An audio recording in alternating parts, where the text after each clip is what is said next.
સમાચારમાં હવે આગળ વાત સોમનાથના ધારાસભ્ય વિમલ ચુડાસમા લાલ ઘૂમ થયા। મતદાર યાદીમાંથી અનેક નામો રદ થતા ધારાસભ્ય રોષે ભરાયા। એસઆઈઆરની કામગીરી દરમિયાન 9400 જેટલા નામો રદ થયા હોવાનો દાવો કર્યો અને ચોક્કસ જ્ઞાતિને ટાર્ગેટ કરીને નામ કમી કરાયું હોય તેવો પણ આક્ષેપ કરવામાં આવી રહ્યો છે। કહ્યું છે કે જાણી જોઈને ખોટી રીતે નામ રદ કરવા પર સજાની જોગવાઈ થવી જોઈએ। જવાબદારો સામે કાયદેસરની કાર્યવાહી કરવાની પણ માંગ તેમણે કરી છે અને જો કાર્યવાહી નહીં થાય તો આંદોલનની ચીમકી પણ ઉચ્ચારી છે। જરૂર પડે તો હાઈકોર્ટના દ્વાર ખટખટાવવાની પણ તૈયારી દર્શાવી।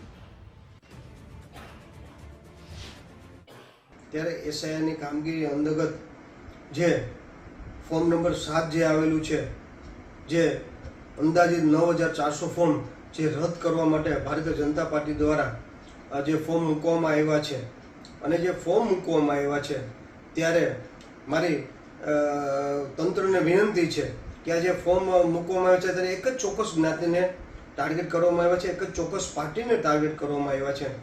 ત્યારે કાયદો એવું કહે છે કે એક ફોર્મ હોય તો બરાબર છે કે એમની ભૂલ થતી, પણ એક કરતાં વધારે ફોર્મ જો કોઈ પણ દ્વારા આવી રીતે ચોક્કસ જ્ઞાતિ કે ચોક્કસ પાર્ટીને ટાર્ગેટ કરવામાં આવતો હોય તો એના માટે 1 વર્ષની સજા છે।